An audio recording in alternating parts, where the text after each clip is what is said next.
जी हाँ, तो टोक्यो के बाद नीरज चोपड़ा पेरिस ओलंपिक में भी मेडल अपने नाम उन्होंने कर लिया है। नीरज चोपड़ा ने इस ओलंपिक में भारत को पहला सिल्वर मेडल भी इसी के साथ दिलाया है।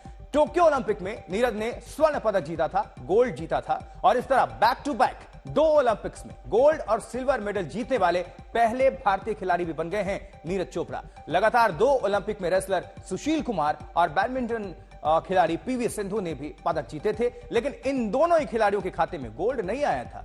नीरज चोपड़ा से एक बार फिर से गोल्ड की उम्मीद थी, आस थी, लेकिन पाकिस्तान के अरशद नदीम से वो पीछे रह गए अप्रत्याशित तौर पर। और अरशद नदीम ने वर्ल्ड रिकॉर्ड वहां पर कायम कर लिया था 52.97 मीटर का भाला फेंक कर। और किसी को उम्मीद नहीं थी कि अरशद ऐसा करेंगे, लेकिन नीरज चोपड़ा ने अपने प्रयास किया। कई मौकों पर फाउल भी हुए, लेकिन उन्होंने अपना सीजन का बेस्ट प्रदर्शन भी किया और दूसरे नंबर पर रहे। और इसी के साथ सिल्वर मेडल तो अपने नाम किया ही, भारत के नाम भी सिल्वर मेडल पहला इस ओलंपिक में रहा।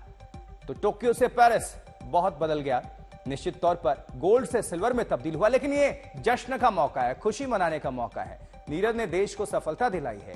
पहला सिल्वर मेडल इस पेरिस ओलंपिक में उन्होंने देश के नाम किया है। ये तस्वीरें आपको दिखा रहे हैं, ये जो तीन खिलाड़ी हैं, जिसको गोल्ड मिला पाकिस्तान के अरशद नदीम, और वहीं सिल्वर नीरज चोपड़ा, और तीसरे खिलाड़ी ब्रॉन्ज। अब देखिए जरा, अपने बेटे के प्रदर्शन से नीरज की मां फूली नहीं समाई। उन्होंने कहा कि यह चांदी सोने से कम नहीं है। तो बड़े खुश हैं जी, सिल्वर आ रहा है, गोल्ड भी। मैं भी बच्चे मेहनत करके जा रहे थे, जो सा गोल्ड आ रहा है, हम तो सब उसी में खुश है।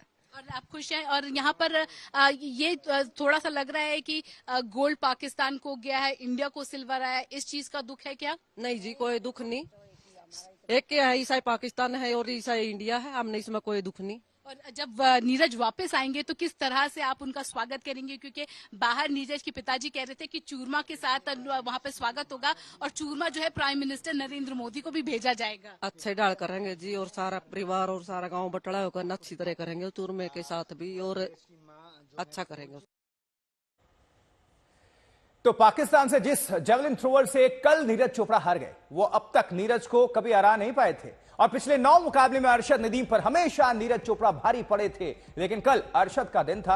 अरशद ने कमाल का भाला फेंका और 52.97 मीटर के साथ उन्होंने ओलंपिक रिकॉर्ड भी बना दिया, जबकि नीरज अब तक 90 मीटर का बैरियर पार नहीं कर पाए हैं। देखिए जरा, इस पूरे इवेंट पर अगर नजर डालिए, नीरज चोपड़ा वर्सेस अरशद नदीम, तो दक्षिण एशियाई खेल 2016 में हुआ तो नीरज चोपड़ा के खाते में स्वर्ण गया था, जबकि अरशद नदीम के खाते में कांस्य गया था। और इस तरह से पूरा आप देखिए, एक जो आंकड़े आपको पहुंचा रहे हैं, हर जगह आपको स्वर्ण अधिकतर मिलेंगे और फिर रजत, ब्रॉन्ज तो कभी मिला ही नहीं नीरज चोपड़ा को।